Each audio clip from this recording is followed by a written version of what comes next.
Hey guys, I'm Vasu and welcome to my YouTube channel, Not For The Faint Crafted. If you are completely new to my channel, welcome, and if you're not, welcome back.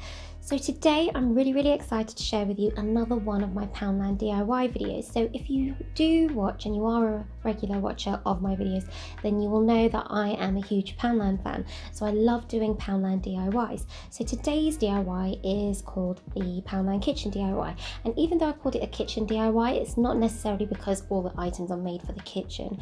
It's also because I did buy items from the kitchen section in Poundland to create standalone beautiful home decor pieces as well. So I hope this video has left you feeling inspired.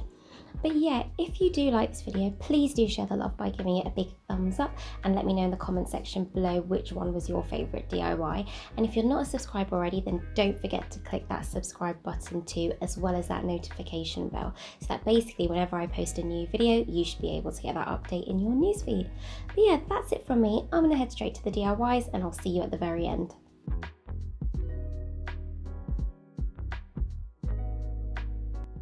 So for this DIY, you will need some LED tea lights, some scatter crystals, some mixer glasses, which I got as a pack of 3, and these were all purchased from Poundland. And you may also want a white Posco pen, but this part is completely optional. So what you want to first do is just take those mixer glasses out of its casing and give it a good clean, and then once you've done that, you want to take your white Posco pen and just stencil out a heart design on each of those glasses, and you can vary this in terms of design and pattern. So as I mentioned earlier, I mentioned that this part is completely optional, and the reason why I said that was because when I was drawing out the heart shapes using that white Posco pen, I thought originally that the white would have popped out a lot more than it actually did. So sometimes it's difficult to actually see the design. So if you want, you can completely skip this step, but I still continued with it because I did like the detail when you really look up close. So yeah, that's why I mentioned that earlier. So yeah, here you can see against a dark background, you can see the actual designs of it, but if you're placing it against any light background, it might be a lot trickier to actually see, so it all depends. And once you've done that, you just want to take your scatter crystals, and I actually purchased this from the wedding section of Poundland, and then you just want to pour these into your individual glasses and try to keep it as even as possible. And finally, all you want to do is take those tea lights, switch them on from the bottom, and then place these in the center of your glasses. And there you have it, your beautiful tea light holders are now ready for display.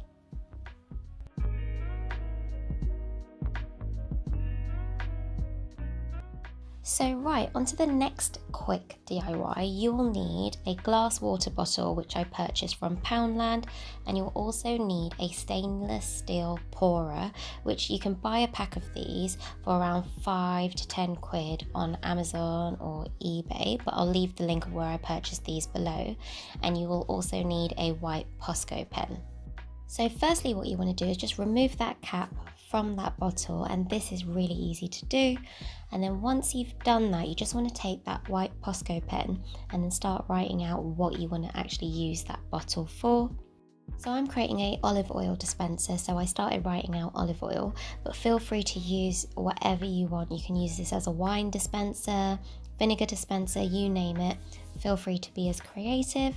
So yeah, once I did that, I was actually originally going to put this in the oven just to seal that writing onto that glass, but I was a bit nervous to do so, so I just skipped this part completely. But what I found was actually I didn't really need to, because once I had written down olive oil and drew those designs and I left it to dry, it was pretty much sealed onto the glass and it wasn't easy to wipe off. So see how it goes and see how you feel, but just be really careful if you do want to put this in the oven to kind of hold it down together. And so yeah, once that was finally done, you just want to pour in your olive oil into that bottle. I annoyingly ran out of olive oil, so I just had a little bit left. But once that was done, I then just took that stainless steel pourer nozzle and then plugged that into the top and just made sure that was secure, and that was pretty much it. So you can play around with it and start testing it, and it was just, yeah, it's perfect. I just wish I had more oil to put into the bottle.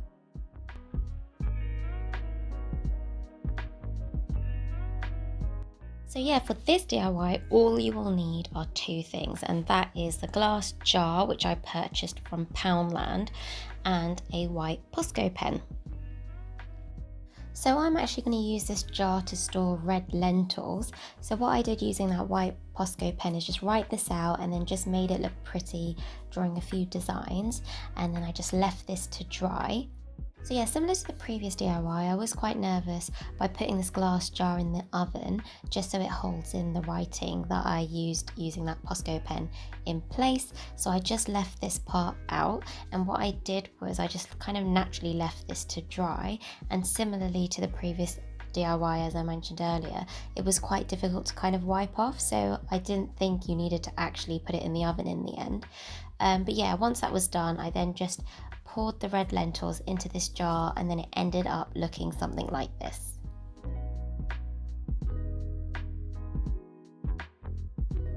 So for this DIY, you're going to need a bunch of things. You're going to need a stove, a pan, a glass Pyrex jug, a candle making or soap making thermometer, and a wick. But the items that you'll need to get from Poundland itself are the cup and saucer, which came as one, and the orange tea lights as well. So firstly, what I did was just remove those tea lights from its casing, and I thought the whole tea light itself would be orange, but it wasn't. There was two layers. There was a cream layer on the bottom and an orange layer on the top. So what I did was I just broke these into pieces, separating the orange parts of the candle away from the cream parts of the candle. And so it ended up looking something like this. And then because I want the orange part of the candle to stand out from the top, so what I first did was I just melted the cream part of the candles, the broken pieces that I broke earlier, into that Pyrex jug, but I first made sure that there was water in that pan, so that Pyrex jug wasn't sitting directly on the bottom of that pan. Melting this, you actually want to lower down that heat because you don't want it to burn up too quickly, and that's why it's important to have that thermometer in place so that the melting process doesn't overheat, because that can be a hazard as well. So if you are going to make a candle, make sure you have that thermometer as well. Once that's melted, it should look something like this, and then what you want to do is then just pour that melted candle wax into your cup, and then make sure before you do that you also stick down that wick, just using a bit of that melted wax. And then you just want to take your time when pouring this in, and to hold that candle wick upright you just want to use maybe a stick or a spoon, or I just used a wooden fork stick just to hold that up in place. So yeah, so whilst that's cooling down, to avoid sinkholes from appearing around the center of that wick, you just want to poke a hole or two whilst that wax is starting to cool down, so that it just releases that air and it avoids those sinkholes from forming. So it doesn't really matter if it looks like this at this stage, because you're going to re-pour the orange wax on top of this anyway, so it will cover it up completely. Then next what you want to do is reboil that water that's in that pan, and then place your orange candle wax into that Pyrex jug, and then let that sit inside that pan and slowly melt. So what you want to do is just make sure you reduce that heat so it's slowly melting that wax, and remember to use your thermometer just to make sure it doesn't overheat whilst you're doing this. So unlike before, another way to avoid sinkholes is to pour the wax when it's slightly cooler.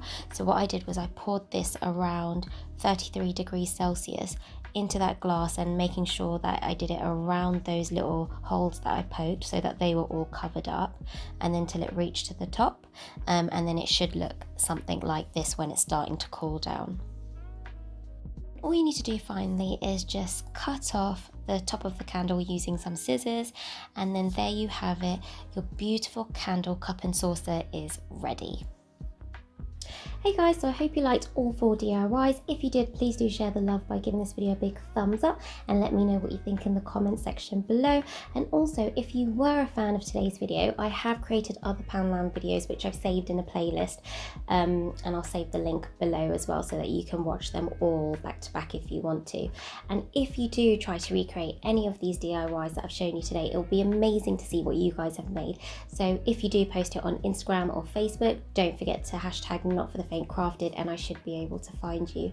But yeah, I hope you're all well and staying safe, and you have a great week, and I'll see you next time. Take care. Bye.